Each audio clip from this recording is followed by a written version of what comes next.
చెప్పండి సార్, విజయవాడలో జరుగుతున్న స్మగ్లింగ్ ల్యాండ్ డీలింగ్స్ లో కొంతమంది పోలీసులు మరికొంతమంది ఉన్నతాధికారులు ఉన్నారనేది ప్రజల అనుమానం. ఇది ఎంతవరకు నిజం?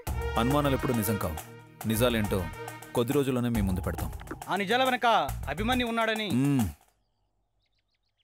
వాడు అభిమన్యు అయినా వాడి బాబు అయినా వదిలే ప్రసక్తే లేదు.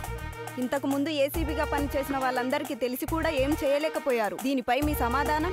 ఇప్పటిదాకా వేరు, ఇప్పటి నుంచి వేరు. ఇప్పటి వరకు పనిచేసిన వాళ్ళందరూ వాడి దగ్గర ఉన్న డబ్బులకు లొంగిపోయి ఉండొచ్చు, వాడి దగ్గర ఉన్న వెపన్స్కి భయపడి ఉండొచ్చు. కానీ నేను వాళ్ళలా కాదు.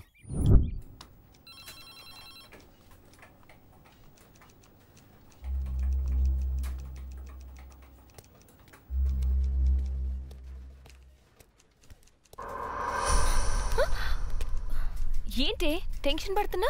ఏం లేదు, నీకు విషయం చెప్తాను చూడు. ఈ ఫోటోని చూడు. ఇది మన ఆఫీస్ స్టోర్ రూమ్లో ఉన్న ఫుటేజెస్లో దొరికింది. ఈ వైట్ షర్ట్ అతనే పట్నాయక్. ఇతన్నే ఆ రోజు మనం గుడుంబ దగ్గర చూసింది, గుర్తుందా? ఇదిగో ఈ ఫోటో చూడు.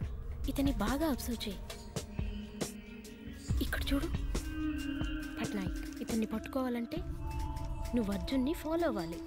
అతను కూడా ఈ కేసుని డీల్ చేస్తున్నాడు కాబట్టి మనకి ఇంకా ఎక్కువ ప్రూఫ్స్ దొరకొచ్చు.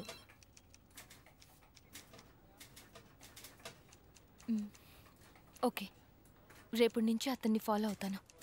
ఓకే. పెళ్ళి ఎప్పుడు సార్? నాదే ఉందిలే కానీ. ఎరా ధనుషు, నీ పెళ్ళెప్పుడు? తొందర ఏముంది సార్? సార్ సార్ నమస్తే సార్. ప్లీజ్ సార్, మీకు దండం పెడతా సార్. సార్ 750 రూపాయలు పెట్టి ఫుల్ బాటిల్ కొనుక్కున్నాను సార్.